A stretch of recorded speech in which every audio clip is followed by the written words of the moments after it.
Hello and welcome to your Arsenal West Ham preview on the Arsenal Bite Size podcast. I'm your host Clayton, and to preview the game with me, I'm delighted to welcome my good mate Dan, who a lot of you will know as FPL Fella on the socials, to give us the West Ham perspective. How are you doing, Dan? Yeah, good. Nice to see you, Clayton. It's been a while. So, good to catch up and preview this weekend's game.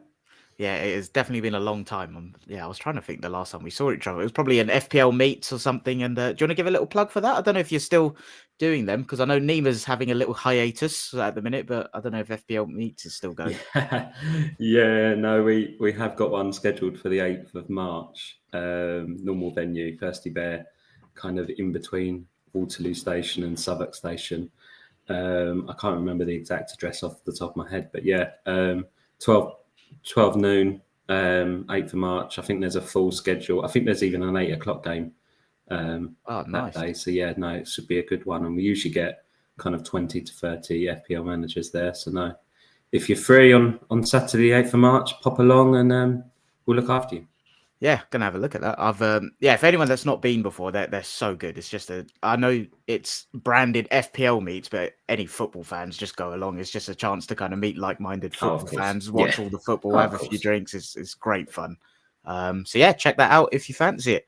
How are you feeling ahead of the weekend's game? And one question I want to ask: do you consider this a rivalry or a derby, or like where's your head at with it? I consider it a rivalry. Mainly because I've got, my best kind of friends from school, two of them who were my best men at my wedding are both Arsenal fans, big Arsenal fans, especially one of them lives around the corner to me. And we went to watch the Arsenal Man City game recently, and he was obviously loving that.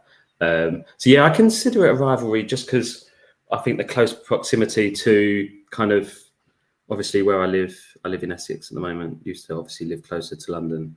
Know obviously quite a few Arsenal fans. So I think when there's people that are Arsenal fans, it creates that kind of rivalry. Whereas, so it's more how annoying Arsenal fans has caused it to be a rivalry in your head. I don't. Yeah, I mean, different to like obviously other London clubs like Palace, Fulham, Chelsea. I don't see them as much of a rivalry than kind of, I would say, Tottenham or kind of Arsenal as kind of our main kind of rivals. Yeah, it's interesting. I was definitely curious on your perspective on it, because I hadn't really thought about it myself. And like the London rivals for me, I only really class Tottenham and Chelsea as rivals per se, like ones that I actually kind of get up for. Like you obviously beat us. Was it last year or the year before, the 2-0? I think it was just after. Was it just after Christmas? Yeah. Was it? I think it might have been between Christmas and New Year. It was definitely between Christmas and New Year. 2-1, I think it was. Yeah. 2-0. Yeah. I just can't remember if it was. Was it 2-0? Wow. Yeah, 2-0. But like on that point, it was. I think if that was Tottenham, I would have been pissed off, A, because of the result, but B, because of the rivalry. Whereas with West Ham, I was just pissed off because of the result, and obviously in the context of the title race and everything. I don't know. Like, I don't know where my head is at with these kind of London derbies and stuff. Because like you said, there is the proximity, but it's not something that I really get myself kind of up for. But people in the chat, let me know, Arsenal fans, if there's any West Ham that join as well, share your perspective. But yeah, for me, it is just like another game. It's a weird one. I can't really explain why, to be honest, but looking forward to getting. I think from our point of view, it's kind of, I mean, there's the whole massive thing and all that kind of stuff. But us West Ham fans, we know our place. We know we're not challenging for trophies and stuff like that every year. So I think where we see it is kind of stopping you guys from kind of winning it. And there's been a few seasons where we did it to Spurs late in the season. I think especially the 2016 season, we beat them at our place, and kind of that made them drop points. And then obviously, I think that Christmas game, we beating you, kind of, if you look back, I think that was one of the only games you lost in the kind of run-up. I think I saw a stat that you won 15 out of 17 after that game, and it was only really that game that you obviously dropped major points. So I think that's where we see it when we play these bigger teams like Arsenal and Tottenham. Tottenham aren't a I bigger hate team. saying that, but yeah, well, they are not. Yeah, They are not a big club. That's one where I think we can actually unite. I'd say that they're bigger than us, but yeah, we like to stop them kind of winning trophies. But yeah, fair play. All right, let's get into it. Team news wise, is there any updates on the West Ham perspective? So you obviously lost 1-0. Actually, before we get into it, I'm curious. Obviously, Graham Potter's come in, right? So before we go into lineups, team news, all of that, Graham Potter's come in. I'm curious on how were you feeling about Lopetegui, and when he then got dismissed, how were you feeling, and how's it gone so far for you under Potter? I mean, I think when a new manager comes in, you're always excited. You want to see. I mean, the results weren't too bad under Moyes. Obviously, we know what happened in 2023 with probably the greatest night I've had as a West Ham fan, and he gave us that. But the football was dross. You want to go to a game and enjoy it. So new manager, exciting. I don't think he was the best person to take over. I think West Ham as kind of the owners sometimes take the cheaper route, and I think he was easy to get, easy to persuade, easier to persuade than maybe Graham Potter. I think maybe at the time the England job was up for grabs for Potter. Maybe, I don't know, but I think in January we fixed kind of two mistakes that we made in the summer, and that was obviously recruiting Potter, and the other one was, funny enough, bringing back James Ward-Prowse. I can't believe that we shipped him off to Forest. That was a silly one, but obviously since Potter's come in, it's been a right mixture. I think there's reasons for that, and as we talk through the lineups for tomorrow, I think I'll give some reasons kind of for that. And yeah, as you've got it there, we've got players still obviously out injured. Obviously, Antonio had his car crash, out for the season. Paqueta's now out for 3 or 4 weeks after getting injured versus Brentford. And yeah, it's. Do you remember when we used to do the lineup predictions? And I kind of haven't done that this year because there's just no stability, and it's. I don't want to put out incorrect information on kind of social media and get the backlash from it, because it is literally impossible to pick the starting 11 really. Yeah, I've felt very similar with Arsenal this year. So we've had a multitude of injuries, suspensions in different games, and it makes it so hard to predict. But one of the guys that's in, Tommy Gunn, afternoon, mate. He says, afternoon, everyone. He is bang on with predicting the lineups this year. So I think it's one of them where you'd like to think when you put a prediction out, people will know that it's a prediction. It's not based on information, but some of the reactions you get from people are absolutely bonkers. Just while I'm shouting out Tommy, I'll shout out some of the other guys in the chat. Bobby Loves in, fella. He's asking, what time do we empty the away stand tomorrow? Oh, Bobby, don't do that. You know how that goes when we start acting cocky. Tommy Gunn, the Declan Rice derby, which I know Dan's going to love hearing that one. Pontus is in. Good afternoon, mate. Uncle Mike's in. FPL Mike Halpin. Good afternoon, lads. Good to see Dan. So yeah, a few of the guys are in. So yeah, going back to the lineups, yeah, I get it. Like, I remember we used to predict them together, didn't we, in a group a couple of years ago, and some of the reactions were bonkers. But yeah, okay, if it's not on a predicted lineup in terms of style of play without Paqueta now, how do you envisage West Ham kind of setting up coming to the Emirates? And how would you say you've played under Potter? I can't confess to have actually watched you much, to be honest. Yeah, no, I haven't either. Obviously, as we spoke before we come on, I've been on holiday. There's a bit of love lost between me and West Ham at the moment. I haven't been watching kind of too much, but I think it's just been a bit erratic as we discussed with the lineups. No consistency. I think the football's been better. I think the cup game where we lost to. Oh no, I think that was Lopetegui's last match, or was it Potter's first? No, it's Potter's first. I think we were a lot better in that. And then we played Villa in the league, and we got a draw away at Villa. I think that was a really good performance in the second half, and we could have actually nicked the win there.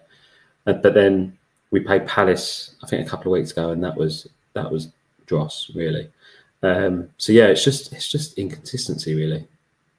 Yeah, and this is the thing. Everything on paper points to, and like you look at the betting odds, it all points to it should be a comfortable Arsenal win. And I don't know if this is like a fan bias in me, but I don't quite feel that way going into it. And like we'll talk score predictions later, but I'll explain a bit more why. But just before we move on to Arsenal team news, do you hazard a guess into anything that might change with Paqueta being forced out? Like who will play up top, do you reckon? Will that impact any changes in midfield? Yeah, I think you've got a 4-2-3-1 there, but I think it will play a back five, to be honest. Okay. With Emerson and Wan-Bissaka on the kind of wing back positions. I don't know who will come in as the third kind of centre back. Who are the options? Has been in and out of the. Tadebo's been kind of in and out of the team. You could have Cresswell. You could have Soufal in there.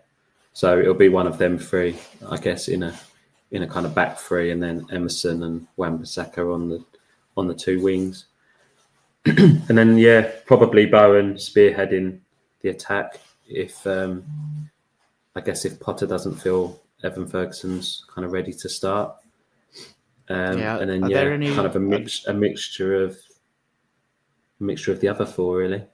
Fair play. Are there any rumours doing the rounds within West Ham circles on Ferguson, whether he's ready to start or not? Because he came on against Brentford, I believe, didn't he? Yeah, he did. And yeah, I think he hasn't started a Premier League game, I don't think, this season. Maybe really early on for Brighton, but I guess it's just Potter being kind of careful with him for the next few weeks. I'd like him to start, but then there's always that risk, isn't there? Starting and obviously if a player starts, you'd need him to get at least an hour, 70 minutes. And I've got no idea whether Potter feels that he's ready yet. Yeah, and it's interesting. If you're saying that you might go with a back five, I think it probably makes more sense to have a Bowen spearheading the lineup, because then if you're going to hit us on the counter and stuff, like not that Ferguson's slow, but he's not really someone that you associate with running channels. Yeah, exactly. So okay, that would make sense. All right, fair play. And it would probably make sense. It would probably make sense to, if Ferguson's going to start a game in the next kind of few weeks, then he starts the. I think it's Leicester next week. Leicester game next Thursday. Yeah, Leicester next Thursday. Yeah.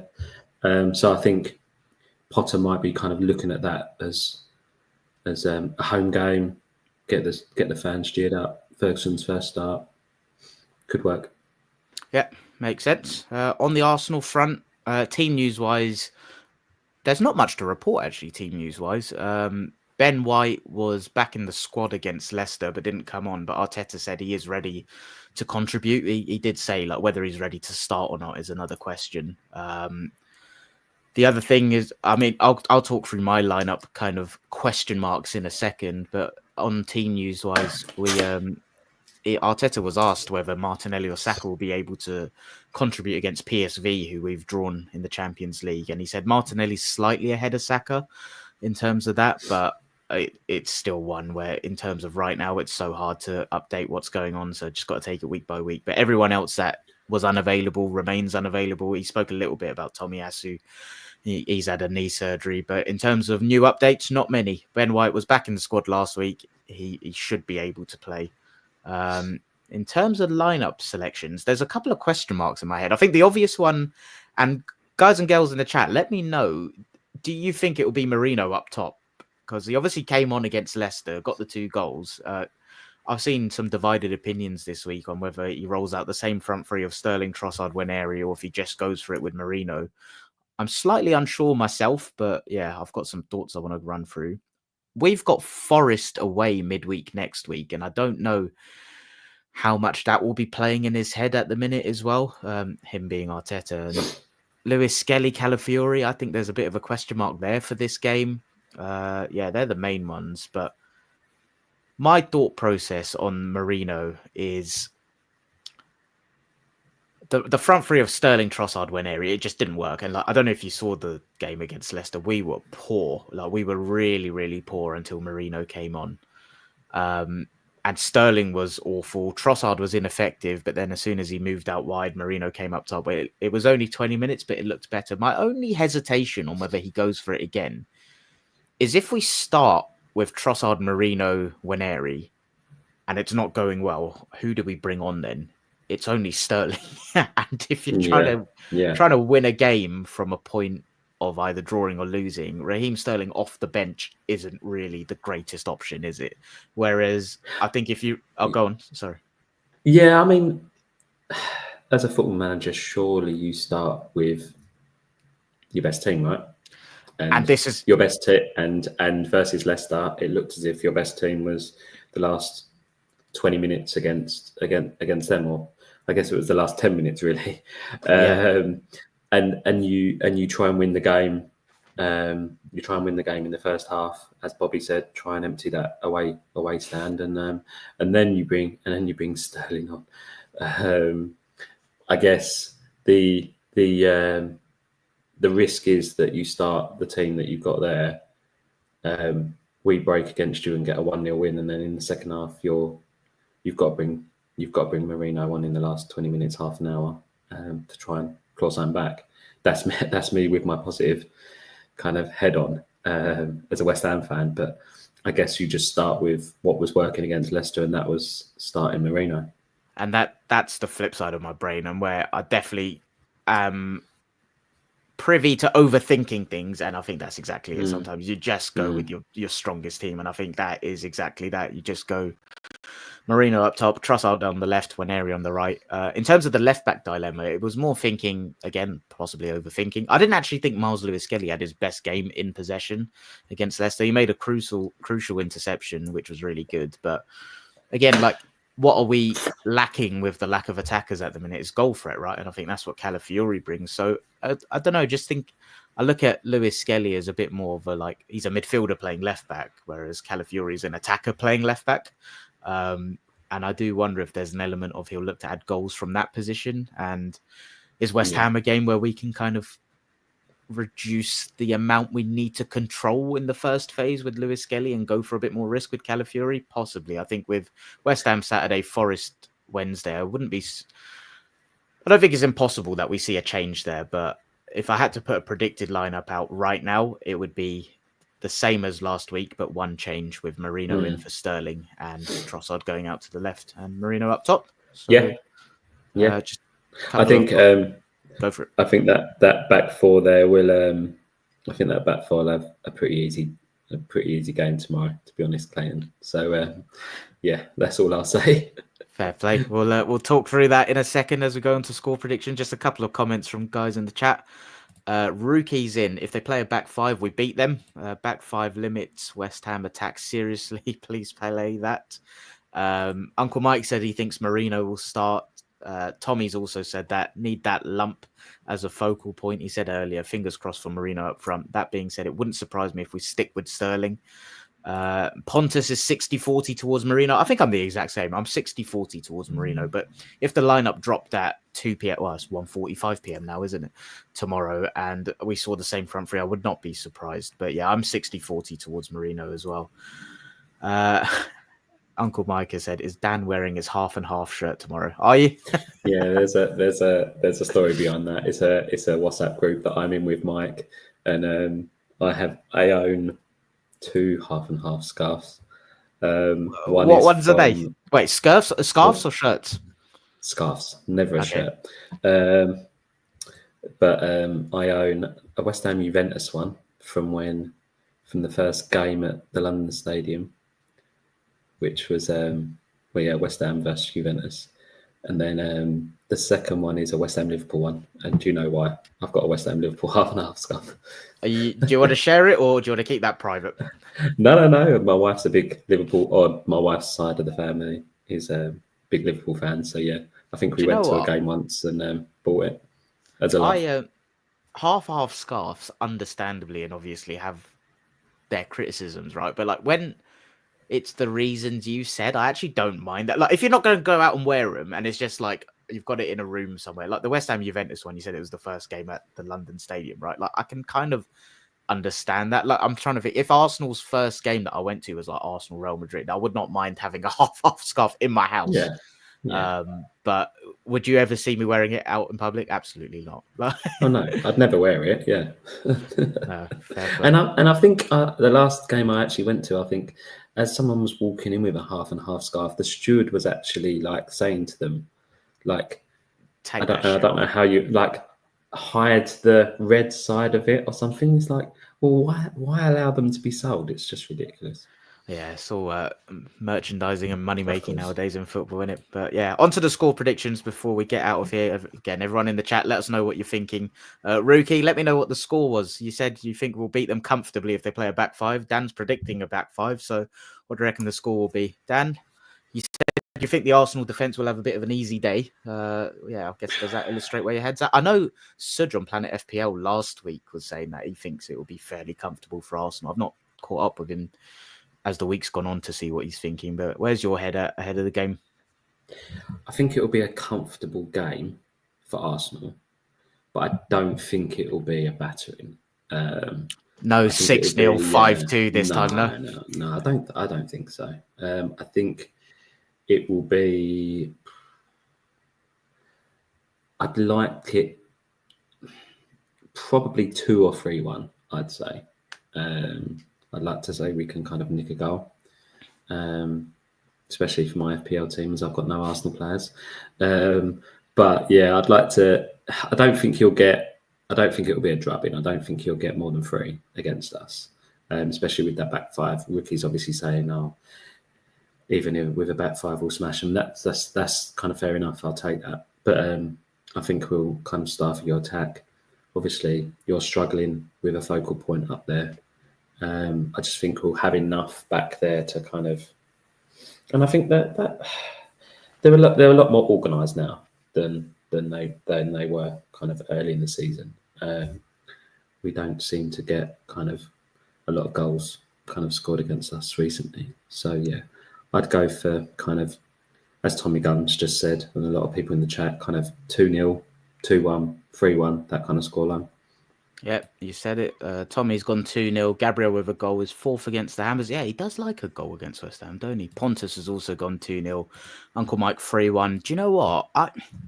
Prior to this episode and all week, I've been thinking we're going to draw and drop points just because I think what you said there, I was predicting a back five as well. I know Rookie said a back five will limit West Ham attack, and if we play a back five, we'll beat them. I don't think it's as conclusive as that. I think our attack, as you rightly said, is lacking. Well, we don't have a striker. We're missing our first choice front three, right? So, like, no matter who you are, when you're having to play your backups and someone out of position, I think you're going to struggle. And against Leicester, until Marino came on, it didn't look like we were going to score. And that's Leicester. Being very simple about it, West Ham are better than Leicester. I know football doesn't work that way, but slightly. But I know football doesn't work that way. But would it surprise me if Graham Potter is a very good manager? And I always think you can see trends in teams, right? But there's something about games in isolation, and it would not surprise me if he rocks up and gets it defensively spot on, and Arsenal lack the quality to break it down. So, like, I wouldn't be surprised at all if it's a 1-1. For the sake of a prediction, I'm going to back Arsenal to edge it slightly, and I'll go 2-1. But like, I can definitely, again, against Leicester, there was periods in the game where it was open, and like they were attacking us. But if it weren't for Miles Lewis-Skelly, we're probably 1-0 down with Deco Reed with an open chance at the back post. So yeah, I don't think this is going to be a great game for Arsenal. I can see West Ham really frustrating. I can see West Ham getting a couple of chances on the break, annoyingly, because I think the one thing I've said since Havertz's injury was I think we will see a knock-on impact of Arsenal out of possession where we don't have his pressing from the front, and I think as a result there will be gaps to exploit. So I've not got a great feeling. I'm predicting 2-1, but would not be surprised at all if it's 1-1 or West Ham shithouse their way to another away win like last season. Yeah, and I imagine you've been to the Emirates when you've been playing against us. You know what our away fans are like. Yeah, they're shy. We can be. I'm pulling your leg. We can be loud in that corner, and yeah, as long as the fans get behind us and they can be our 12th man, and yeah, we can see what happens. Yeah, and on the flip side of that, our fans this year have been very disappointing at home. Like we've only really put a noise up for Spurs and City, obviously, because of the way that game panned out, and a handful of games. Like compared to 2 years ago, where it was a lot more carnival vibes, it's been disappointing this year. And like being Saturday 3 o'clock, like I can definitely see it being flat from our end and frustration creeping in. I can definitely see a situation where we're struggling to break you down. You start hearing the groans and stuff. So. Yeah, we'll see. I think we need an early goal in this one, but I feel like I say that every week. So, yeah. Anything more from you before we get out of here? No, not really. Been good to catch up. If anyone's got any questions, happy to kind of answer them. But no, good luck. Good luck tomorrow. Should be a good one. I'll try and catch it on the dodgy stick if I'm around. But no, I just hope it's not a drubbing. I mean, you seem to spank us at our place, and we seem to do all right at yours. So yeah, it's a strange one. I'd be very surprised if it's a drubbing. Like I just don't see how, with the attacking options we've got at the minute, we have a drubbing in any game for the rest of the season, to be honest, unless there's a shit ton of individual errors or something. I'd be very surprised. But yeah, I mean, like I said, going into this, I was predicting we'd drop points in this. Like, already as it stands, we'll talk about on Monday. We've got Simon Collins coming back on, and we're going to recap the Leicester game, the West Ham game, and we'll preview Forest. But my headspace right now is thinking we'll drop points to Forest as well. So we'll see. I think it's got to just take it a game at a time at the minute, but hopefully beat you guys tomorrow. So how confident are you then? Do you think Liverpool are just going to win the league? I think so. Yeah. I think if we had our attack fit at the minute, I think we'd do them, because I don't think this Liverpool side is better than the 22-23 Arsenal side. I think Salah is having a generational campaign, and I think there's cracks in that Liverpool team. I think, like, you look at the games that they play and they concede. Like, I know there was a lot of narrative around how great their defense is at the start of the season because of the goals conceded, but you see in games teams get chances against them. They play through them easily. They're not as good, I think, as the table suggests. And I think if we had our attack available, if we didn't have such bad luck with injuries this year, some of the stupid red cards, I think we'd have wiped the floor with them personally. So I think they will go on to do it, just because of the lack of depth we've got, unfortunately. Because as much as I think they'll drop points, like I said, I think so will we, because of what's available. So bit annoying, but it is what it is. Pontus has asked any comments on the Champions League draw. I will cover that on Monday with Simon, because I've got a jam-packed schedule to cover the Leicester game, West Ham, like I said, talk through the Champions League and preview Forest. But my immediate reaction is, bring on PSV. I think that's as good as it could have got. And I mean, the quarterfinal, it's got Real Madrid or Atletico. I mean, get me to the Bernabeu. That is like a bucket list trip for me. Have you? It's the upgrade is looking really good. My NFL team are playing there in like next season, so I'm really hoping I can kind of get out there. So that'd be good. Nice. Yeah, so I'll cover more about the Champions League on Monday, but and immediate reactions is PSV, good draw. Yeah. Quarterfinal, flipping hell, it's going to be difficult, isn't it?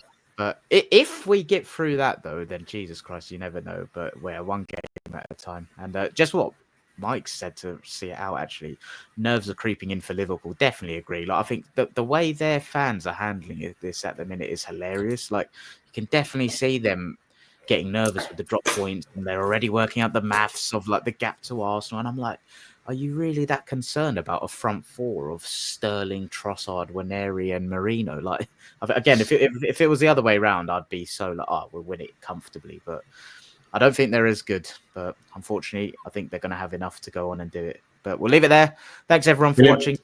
Oh, go. Sorry, go on. No. I was just going to say, brilliant. Nice to see you. Likewise, cheers for coming on. Good luck for tomorrow. For everyone that's been in live, thanks for watching. Drop the stream a like as always, and share your love with Dan on the socials, and Abuse him if we lose, hide from him. No, abuse him if we win, hide from him if we lose, is what I was No, yeah, I'll take it. I'll take it. Nice All right, one. Cheers, speak to you soon. See you. Cheers, Bye. everyone. Up the Arsenal.